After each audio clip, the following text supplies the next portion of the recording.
आप सभी का हमारे यूट्यूब चैनल सौरभ जी के 96 में आप लोग का बहुत बहुत स्वागत है। जैसा कि आपके सामने यूपी पुलिस कांस्टेबल के लिए स्पेशल टॉपिक लेके आए हैं, जो कि पर्यावरण से आपके एग्जाम में यहाँ से 3 से 4 क्वेश्चन पूछा जाता है। इसलिए ये टॉपिक आपके लिए बेहद ही महत्वपूर्ण ये रहने वाला है। हम लोग RWA के बुक का MCQ फॉर्म में सोल्यूशन देख रहे हैं। चलिए सभी प्रश्नों को एक एक करके देखते हैं। इसमें हमारा पहला प्रश्न हो जाएगा, पर्यावरण शब्द किन दो शब्दों से मिलकर बना है?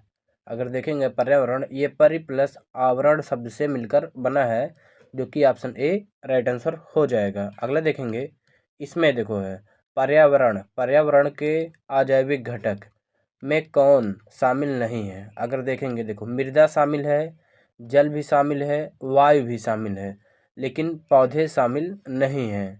अगला देखेंगे, इसमें हो जाएगा पारिस्थितिकी यानी इकोलॉजी शब्द का प्रयोग सर्वप्रथम किसने किया था?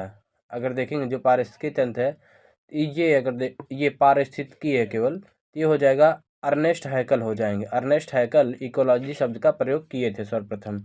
अगला देखेंगे, इसमें है पारिस्थितिकीय तंत्र है। देखो ये पारिस्थितिकीय तंत्र है, मतलब यानी इकोसिस्टम शब्द का प्रयोग सबसे पहले किसने किया? तो ये हो जाएंगे एजी टांसले हो जाएंगे। देखो दोनों अलग हैं। देखो पारिस्थितिकी वो था, ये पारिस्थितिकीय तंत्र था, तो ये हो जाएंगे एजी टांसले। अगला देखेंगे, इसमें है निम्न में से कौन पर्यावरण का जैविक घटक है? अगर देखेंगे तो ये हो जाएगा कवक। कवक एक जैविक घटक हो जाएगा। नेक्स्ट देखो, इसमें हो जाएगा हरे पौधे जो अपना भोजन स्वयं बनाते हैं क्या कहलाते हैं?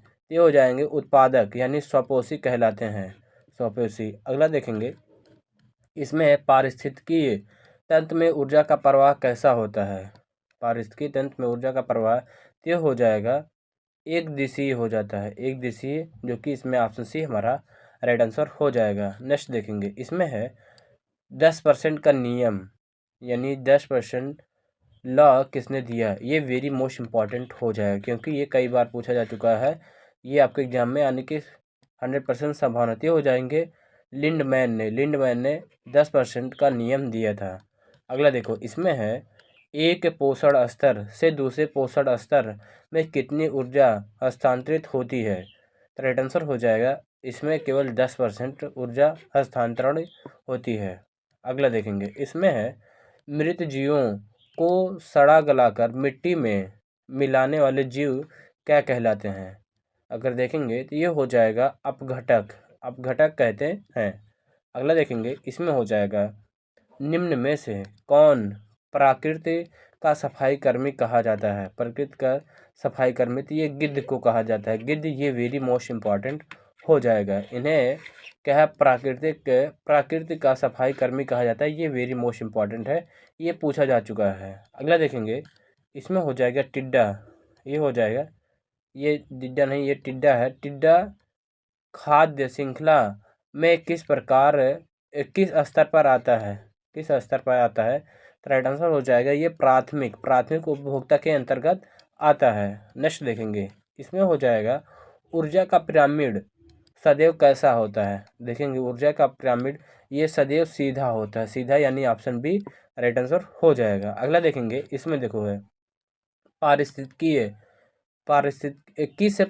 पारिस्थितिकीय तंत्र में जैविक प्रभार का पिरामिड उल्टा बनता है। तो राइट आंसर हो जाएगा ये तालाब का बनता है। ये बुक आपके लिए वेरी मोस्ट इम्पॉर्टेंट हो जाएगा।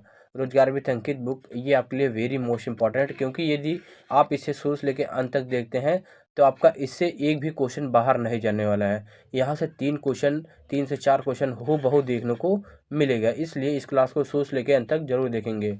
अगला देखेंगे, इसमें देखो हो जाएगा एक पेड़ के पारिस्थितिकीय तंत्र की संख्या का पिरामिड कैसा होता है? तो ये हो जाएगा उल्टा होता है, उल्टा, यानी ऑप्शन बी राइट आंसर हो जाएगा। अगला देखेंगे, इसमें हो जाएगा विश्व में सर्वाधिक जैव विविधता कहाँ पाई जाती है? विश्व में सर्वाधिक जैव विविधता ये हो जाएगा भूमध्य रेखा के पास पाई जाती है। अगला देखेंगे, इसमें हो जाएगा भारत में सर्वाधिक जैव विविधता किस क्षेत्र में पाई जाती है?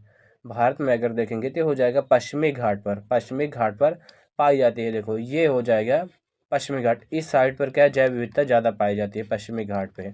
अगला देखेंगे, इसमें देखेंगे शांत घाटी किस राज्य में स्थित है। अगर देखेंगे तो ये हो जाएगा केरल राज्य में। केरल राज्य में शांत घाटी स्थित हो जाएगा। नेक्स्ट देखेंगे, इसमें है भारत में कुल कितने जैव विविधता हॉटस्पॉट हैं। भारत में अगर देखेंगे जैव विविधता हॉटस्पॉट कितने हैं, ये हो जाएगा 4 हॉटस्पॉट हैं। नेक्स्ट देखेंगे, इसमें हो जाएगा रेड डाटा बुक कौन जारी करता है, तो ये हो जाएगा IUCN जारी करता है। रेड डाटा बुक जो है IUCN जारी करता है। अगर देखेंगे इसमें देखो हो जाएगा रेड डाटा बुक में किन जीवों का विवरण होता है। रेड डाटा बुक में किन जीवों का विवरण होता है, ये हो जाएगा संकटग्रस्त जीव। संकटग्रस्त जीव का क्या है विवरण होता है। अगला देखेंगे, इसमें देखो भारत का कौन सा क्षेत्र जैव विविधता का प्रवेश द्वार कहलाता है। तो राइट आंसर हो जाएगा इसमें पूर्वोत्तर भारत। पूर्वोत्तर भारत ये हो जाए जैव विविधता का द्वार कहलाता है। नेक्स्ट देखेंगे, इसमें है अम्लीय वर्षा। अम्लीय वर्षा के लिए मुख्य रूप से जिम्मेदार गैसें कौन सी है, तो ये हो जाएगा अगर देखें अम्लीय वर्षा के लिए, अम्लीय वर्षा के लिए ये हो जाएगा सल्फर डाइऑक्साइड हो, यहाँ SO2 रहना चाहिए।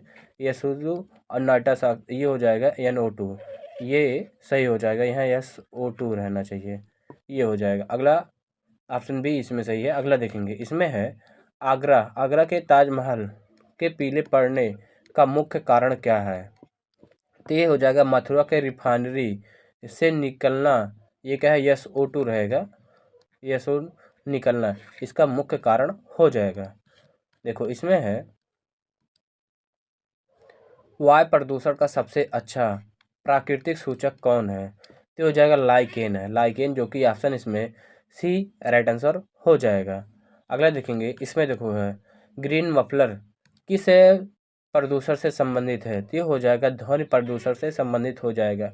जो ग्रीन मफलर ये वेरी मोस्ट इंपॉर्टेंट हो जाएगा, इस पर स्टार मार्क करेंगे और क्वेश्चन को जरूर याद रखेंगे। अगला देखेंगे, इसमें देखो हो जाएगा जल प्रदूषण को मापने की इकाई क्या है। अगर देखेंगे तो ये हो जाएगा BOD COD, ये दोनों है जो कि ऑप्शन सी हमारा राइट आंसर। सॉरी इसमें केवल एक ही है, BOD ही है, BOD हो जाएगा, केवल एक ही है, ऑप्शन ए राइट आंसर हो जाएगा। अगला देखेंगे, इसमें है ब्लू बेबी सिंड्रोम पानी में किसकी अधिकता के कारण होता है, ये वेरी मोस्ट इंपॉर्टेंट हो जाएगा। 3-4 क्वेश्चन आने वाला है जो कि आपके एग्जाम के दृष्टि से बेहद ही महत्वपूर्ण। अगर ब्लू बेबी सिंड्रोम देखेंगे तो ये हो जाएगा नाइट्रेट की कमी से होता है। अगला देखेंगे, इसमें देखो मिनी माता, ये हो जाएगा मिनी माता लिखा है लेकिन यहाँ मिनी माता होगा। मिनी माता रोग किसके कारण होता है, मिनी माता रोग देखेंगे तो ये हो जाएगा पारा के कारण, ये भी वेरी मोस्ट इंपॉर्टेंट है। अगला देखेंगे, इसमें है इटाई रोग किस तत्व के प्रदूषण से होता है, तो ये हो जाएगा कैडमियम, ये भी वेरी मोस्ट इंपॉर्टेंट है। ये 3-4 क्वेश्चन से आपके एक एग्जाम में एक क्वेश्चन तो जरूर मिलेगा, इसे जरूर याद रखेंगे। अगला देखेंगे, इसमें देखो ब्लैक फुट बीमारी नामक कारण क्या है, तो ये हो जाएगा आर्सेनिक जो कि ऑप्शन ए हमारा राइट आंसर हो जाएगा, ये भी वेरी मोस्ट इंपॉर्टेंट हो जाएगा। अगला देखेंगे, इसमें देखो हो जाएगा धान के खेतों और जुगाली करने वाले पशुओं में कौन सी गैस निकलती है, तो ये हो जाएगा मीथेन गैस निकलती है, जो कि ऑप्शन बी हमारा राइट आंसर हो जाएगा। अगला देखेंगे, इसमें देखो है ओजोन परत मापने की इकाई क्या है, ओजोन परत मापने की इकाई क्या है, तो हो जाएगा डाप्सन क्या है, ओजोन परत मापा जाता है। नेक्स्ट देखेंगे, इसमें देखो है ओजोन परत वायुमंडल के किस परत में पाई जाती है, जो ओजोन परत है ये समताप मंडल में पाई जाती है, समताप मंडल हमारा राइट आंसर हो जाएगा। यदि वीडियो पसंद आ रहा हो तो वीडियो को लाइक करेंगे, नए हो तो चैनल को सब्सक्राइब करेंगे और इस वीडियो को अपने दोस्तों के पास और शेयर करना ना भूलेंगे। अगला देखेंगे, इसमें देखो हो जाएगा सबसे प्रमुख ग्रीन हाउस गैस कौन सी है, अगर देखेंगे तो हो जाएगा कार्बन डाइऑक्साइड, ये सबसे प्रमुख हो जाएगा, सबसे प्रमुख। अगला देखेंगे, देखो चिपको आंदोलन जो कि 1973 में हुआ था किस राज्य में शुरू हुआ था, अगर देखेंगे किस राज्य में, तो हो जाएगा उत्तराखंड राज्य में शुरू हुआ था। अगला देखेंगे, इसमें हो जाएगा चिपको आंदोलन के प्रमुख प्रणेता कौन है, अगर देखें चिपको आंदोलन के, ये हो जाएगा सुंदरलाल बहुगुणा हो जाएंगे। देखो इसमें है दक्षिण भारत का चिपको आंदोलन किसे कहा जाता है, ये वेरी मोस्ट इम्पॉर्टेंट हो जाएगा। दक्षिण भारत ये कर्नाटक में हुआ था। ये हो जाए एपिको आंदोलन को, ये दक्षिण भारत का चिपको आंदोलन कहा जाता है। अगला देखेंगे, इसमें देखो हो जाएगा नर्मदा बचाओ आंदोलन का नेतृत्व किसने किया। नर्मदा बचाओ आंदोलन का नेतृत्व ये हो जाएंगे मेधा पाटकर हो जाएंगे। मेधा पाटकर ये वेरी मोस्ट इम्पॉर्टेंट हो जाएगा, मेधा पाटकर। अगला देखेंगे, इसमें एपिको आंदोलन का संबंध किस राज्य से है। ये एपिको आंदोलन का संबंध कर्नाटक राज्य से भी हमने बताया, ऑप्शन बी राइट आंसर हो जाएगा। अगला देखेंगे, इसमें हो जाएगा वन्य जीव संरक्षण अधिनियम, ये हो जाएगा वन्य जीव संरक्षण अधिनियम कब पारित हुआ। सही उत्तर हो जाएगा 1972 में पारित हुआ था। अगला देखो, इसमें है भारत में प्रोजेक्ट टाइगर, प्रोजेक्ट टाइगर ये वेरी मोस्ट इम्पॉर्टेंट हो जाएगा। कब शुरू हुआ प्रोजेक्ट टाइगर, ये 1973 में शुरू हुआ था और ये 1992 में है। हाथी टाइगर, ये हाथी प्रोटेक्शन यानी हाथी की मतलब है ये शुरुआत हुआ था। अगला देखेंगे, देखो पर्यावरण संरक्षण अधिनियम कब लागू हुआ। पर्यावरण संरक्षण अधिनियम कब लागू हुआ, तो ये हो जाएगा 1986 में लागू हुआ था, ये भी इम्पॉर्टेंट है। अगला देखेंगे, प्रोजेक्ट हाथी, यही हम कह रहे थे, प्रोजेक्ट हाथी किस वर्ष शुरू किया गया था। अगर देखेंगे हो जाएगा 1992 में प्रोजेक्ट हाथी शुरू हुआ था, जो कि ऑप्शन बी हमारा राइट आंसर हो जाएगा। अगला देखेंगे, इसमें है राष्ट्रीय हरित अधिकरण एनजीटी की स्थापना कब हुई थी। सही उत्तर हो जाएगा 2010 में हुआ था। अगला देखो, इसमें है वन्य अधिकार अधिनियम, वन अधिकार अधिनियम किस वर्ष आया, वन अधिकार अधिनियम किस वर्ष आया, तो ये हो जाएगा 2006 में आया था। अगला देखो, इसमें है भोपाल गैस त्रासदी किस वर्ष हुई थी, तो ये हो जाएगा 1984 में मिथाइल आइसोसाइनेट के कारण हुआ था। अगला देखेंगे, इसमें हो जाएगा भोपाल गैस त्रासदी में किस जहरीली गैस के रिसाव से हुआ था, तो ये हो जाएगा मिथाइल आइसोसाइनेट के कारण हुआ था, जो कि ऑप्शन बी राइट आंसर हो जाएगा। अगला देखेंगे, इसमें है भोपाल गैस त्रासदी में किस जहरीली गैस का रिसाव हुआ था, ये हो जाएगा रिपीट हो गया है, तो ये हो जाएगा मिथाइल आइसोसाइनेट के कारण हुआ था। अगला देखेंगे, इसमें है रामसर समझौता सब किससे संबंधित है। जो रामसर समझौता है तो ये आर्द्र भूमि संरक्षण से संबंधित हो जाएगा। अगला देखेंगे, इसमें है रामसर समझौता किस वर्ष हस्ताक्षरित हुआ। अगर रामसर समझौता देखेंगे तो ये हो जाएगा 1971 में, 1971 में ये हस्ताक्षरित हुआ था। आज की क्लास में टोटल 85 क्वेश्चन देखने वाले हैं। यदि आप ये 85 क्वेश्चन देख लेते हैं तो इस क्लास से आपके एग्जाम में एक भी क्वेश्चन बाहर नहीं जाने वाला है। यहाँ से 3 से 4 क्वेश्चन आपके एग्जाम में हूबहू देखने को मिलेंगे, इसलिए इस क्लास को शुरू से लेकर अंत तक जरूर देखेंगे। आप चाहे तो स्पीड बढ़ाकर 2x पे देख सकते हैं, तब भी आपको पूरी तरह से समझ में आएगा। अगला देखेंगे, इसमें देखो हो जाएगा विश्व आर्द्र भूमि दिवस कब मनाया जाता है। अगर देखें विश्व आर्द्र भूमि दिवस कब मनाया जाता है, ये हो जाएगा 2 फरवरी को मनाया जाता है। ये 5 जून को ये हो जाएगा विश्व पर्यावरण दिवस मनाया जाता है। 16 सितंबर को ओजोन दिवस मनाया जाता है। अगला क्वेश्चन देखेंगे, देखो इसमें हो जाएगा विश्व पर्यावरण दिवस कब मनाया जाता है। अभी हमने बताया 5 जून को, 5 जून को विश्व पर्यावरण दिवस मनाते हैं। ये 22 अप्रैल को पृथ्वी दिवस मनाते हैं। 1 दिसंबर को विश्व एड्स दिवस मनाते हैं। 11 जुलाई को विश्व जनसंख्या दिवस मनाते हैं। अगला देखेंगे, इसमें हो जाएगा ओजोन परत संरक्षण के लिए कौन सा ये हो जाएगा प्रोटोकॉल हुआ था। अगर देखें ओजोन परत से संबंधित कौन सा प्रोटोकॉल हुआ था, तो ये हो जाएगा नगोया प्रोटोकॉल होता है। नगोया प्रोटोकॉल, सॉरी इसमें मॉन्ट्रियल प्रोटोकॉल हो जाएगा। मॉन्ट्रियल प्रोटोकॉल जो कि ऑप्शन इसमें बी राइट आंसर हो जाएगा, क्योंकि ये ऑप्शन ऊपर नीचे हो चुका है, इसे थोड़ा सा देख लेंगे। अगला देखेंगे, इसमें देखो हो जाएगा क्योटो प्रोटोकॉल जो कि 1997 में हुआ था, मुख्य उद्देश्य क्या था। अगर देखेंगे तो ये हो जाएगा ग्रीन हाउस गैसों में कमी करना इसका मुख्य उद्देश्य हो जाएगा। अगला देखेंगे, इसमें हो जाएगा विश्व ओजोन दिवस कब मनाया जाता है। ये हो जाएगा 16 सितंबर को विश्व ओजोन दिवस मनाया जाता है। अगला देखेंगे, इसमें है अंतर्राष्ट्रीय बाघ दिवस कब मनाया जाता है। ये हो जाएगा 29 अगस्त को, 29 अगस्त को अंतर्राष्ट्रीय बाघ दिवस मनाया जाता है। देखेंगे ये इसमें थोड़ा सा गलती हुआ है, ये 29 अगस्त नहीं होगा, इसमें 29 जुलाई होगा। 29 जुलाई को अंतर्राष्ट्रीय बाघ दिवस 29 जुलाई को मनाया जाता है।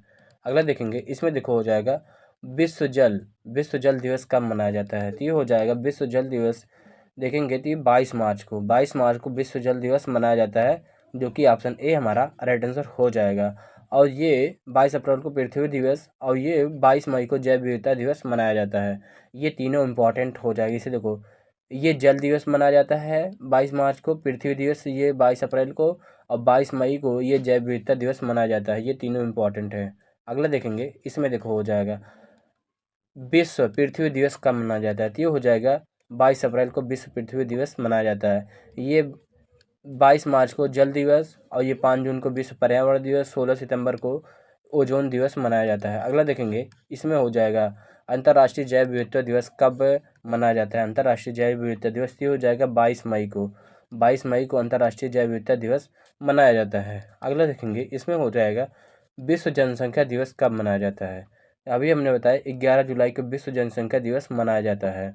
नेक्स्ट देखेंगे, इसमें भारत का सबसे पुराना राष्ट्रीय उद्यान कौन सा है। अगर देखेंगे तो ये हो जाएगा भारत का सबसे पुराना जिम कॉर्बेट जो कि सबसे पुराना है, ये उत्तराखंड में ये सबसे पुराना हो जाएगा। काजीरंगा ये असम में है, असम में हो जाएगा। अगर ये देखेंगे दुधवा ये यूपी उत्तर प्रदेश में, अगर गिर देखेंगे ये गुजरात हो जाएगा, गुजरात राज्य में है। ये राज्य भी याद रखेंगे। अगला देखेंगे, इसमें देखो अगर यहाँ देखेंगे एक सींग वाले गैंडे के लिए प्रसिद्ध राष्ट्रीय उद्यान कौन सा है। तो ये हो जाएगा काजीरंगा ये क्या है, असम में। अभी हमने बताया क्या, असम में है। अगर देखेंगे पेरियार ये केरल में है, केरल में हो जाएगा। राजा जी ये उत्तराखंड में हो जाएगा, और ये क्या है, गुजरात में हो जाएगा। अगला देखेंगे, इसमें हो जाए एशियाई शेरों का एकमात्र निवास स्थान। अगर ये हो जाएगा गिर राष्ट्रीय उद्यान हो जाएगा, गिर राष्ट्रीय उद्यान, जो कि ऑप्शन ए हमारा राइट आंसर हो जाएगा। अगर देखेंगे सुंदरवन ये पश्चिम बंगाल में हो जाएगा। अगर ये कान्हा देखेंगे ये एमपी में हो जाएगा। रणथंभौर ये राजस्थान में हो जाएगा। देखेंगे ये सबका ये गुजरात में हो जाएगा, गुजरात। अगला देखेंगे, इसमें देखो हो जाएगा विश्व का एकमात्र तैरता हुआ नेशनल पार्क कौन सा है। तो ये हो जाएगा केबू लाम जाओ, जो कि ये मणिपुर में पड़ता है, मणिपुर में पड़ता है, मणिपुर। अगर ये केवला देव देखेंगे तो ये राजस्थान में पड़ता है। अगर देखेंगे, अगला देखो, इसमें हो जाएगा भारत का सबसे बड़ा राष्ट्रीय उद्यान कौन सा है। तो ये हो जाएगा हेमिस ये जो कि लद्दाख में पड़ता है, हेमिस लद्दाख में पड़ता है। ऑप्शन बी हमारा राइट आंसर हो जाएगा। देखेंगे अगले देखो, इसमें जो है ये जिम कॉर्बेट ये उत्तराखंड में पड़ता है। काजीरंगा ये असम में पड़ता है, और ये सुंदरवन ये पश्चिम बंगाल में पड़ता है। अगला देखेंगे, अगला देखो, इसमें संगाई हिरण कहाँ पाया जाता है। तो ये राइट आंसर हो जाएगा, मणिपुर में पाया जाता है। अगला देखेंगे, इसमें देखो है भारत में प्रोजेक्ट चीता के तहत चीते किस देश से लाए गए। अगर देखेंगे जो चीते हैं किस देश से लाए गए थे, ये हो जाएगा नामीबिया से लाए गए थे, नामीबिया, जो कि ऑप्शन बी हमारा राइट आंसर हो जाएगा। अगला देखेंगे, इसमें देखो काश्मीरी हंगुल किस नेशनल पार्क में पाए जाते हैं। जो काश्मीरी हंगुल हैं ये हो जाएंगे दाची ग्राम में पाए जाते हैं। देखो राजा जी ये उत्तराखंड हो जाए, दुधवा यूपी, मानस ये आप लोग कमेंट करके बताएंगे। इसका मानस वाला इस प्रश्न का उत्तर आप लोग कमेंट करके बताएंगे, मानस किस राज्य में पाया जाता है। अगला देखेंगे, इसमें ये हो जाएगा बर्डमैन ऑफ इंडिया किसे कहा जाता है। तो ये हो जाएंगे सलीम अली, जो कि ऑप्शन ए हमारे राइट आंसर हो जाएंगे। इन्हें बर्डमैन ऑफ इंडिया कहा जाता है। अगला देखेंगे, इसमें हो जाएगा वाटरमैन ऑफ इंडिया किसे कहा जाता है। तो हो जाएंगे राजेंद्र सिंह को वाटरमैन ऑफ इंडिया कहा जाता है। अगला देखेंगे, इसमें हो जाएगा टाइगर मैन ऑफ इंडिया किसे कहा जाता है। तो ये हो जाएंगे कैलाश सांखला को ये टाइगर मैन ऑफ इंडिया कहा जाता है। अगला देखेंगे, इसमें हो जाएगा फॉरेस्ट मैन ऑफ इंडिया किसे कहा जाता है। ये वेरी मोस्ट इम्पॉर्टेंट हो जाएगा, फॉरेस्ट मैन ऑफ इंडिया किसे, ये हो जाएगा जादव पायेंग को कहा जाता है। अगला देखेंगे, इसमें देखो है उत्तर प्रदेश का राज्य पक्षी कौन सा है। तो हो जाएगा सारस या क्रेन। अगला देखेंगे, इसमें हो जाएगा उत्तर प्रदेश का राज्य पशु क्या है। अगर देखेंगे तो हो जाएगा बारहसिंघा, बारहसिंघा हो जाएगा। इसे बोलते हैं दलदली हिरण भी कहा जाता है। अगला देखेंगे, इसमें हो जाएगा उत्तर प्रदेश का राज्य पुष्प कौन सा है। तो हो जाएगा पलाश या टेसू हो जाएगा, पलाश या टेसू इसे कहा जाता है। इसका ब्यूटियो स्पर्मा, इसका उससे भी कहा जाता है, ये कभी कभी उससे भी पूछता है, ब्यूटियो स्पर्मा हो जाएगा। अगला देखेंगे, इसमें देखेंगे उत्तर प्रदेश का राज्य वृक्ष कौन सा है। अगर देखेंगे उत्तर प्रदेश का राज्य वृक्ष कौन सा है, ये हो जाएगा अशोक, अशोक हो जाएगा।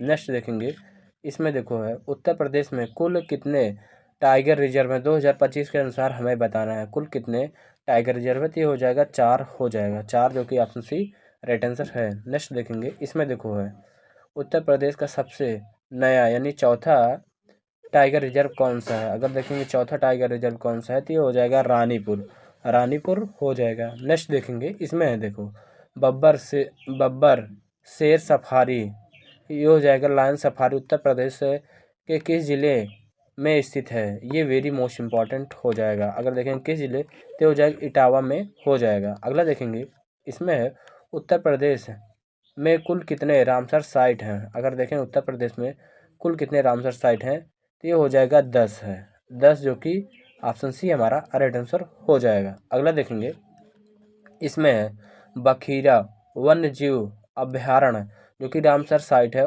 यूपी के किस जिले में है। ये बखीरा देखेंगे तो संत कबीर नगर, संत कबीर नगर जो कि ऑप्शन बी हमारा राइट आंसर हो जाएगा। अगला देखेंगे, इसमें है नवाबगंज पक्षी बिहार कहाँ है, तो हो जाएगा उन्नाव में, उन्नाव में हो जाएगा, उन्नाव जो कि ऑप्शन ए राइट आंसर हो जाएगा। अगला देखेंगे, इसमें है नीरी, नीरी का मुख्यालय कहाँ है, तो ये देखेंगे नागपुर में हो जाएगा। ना से देखो, ना से नीरी ना से नागपुर हो जाएगा, आप लोग इस तरह याद कर सकते हैं। अगला देखेंगे, इसमें हो जाएगा भारतीय वन सर्वेक्षण, सर्वेक्षण का मुख्यालय कहाँ स्थित है। भारतीय वन सर्वेक्षण का मुख्यालय हो जाएगा देहरादून में स्थित हो जाएगा। आज का हमारा लास्ट क्वेश्चन देखेंगे, इसमें हो जाएगा अंतर्राष्ट्रीय सौर सौर गठबंधन, अंतर्राष्ट्रीय सौर गठबंधन जिसे बोलते हैं ISA का मुख्यालय कहाँ स्थित है। ये आपका होमवर्क का क्वेश्चन है, होमवर्क क्वेश्चन है। इस प्रश्न का उत्तर आप लोग कमेंट बॉक्स में कमेंट करके जरूर बताएंगे। वीडियो पसंद आए वीडियो को लाइक करेंगे, नए हो तो चैनल को सब्सक्राइब करेंगे और इस वीडियो को अपने दोस्तों के पास और शेयर करना ना भूलेंगे। Thank you.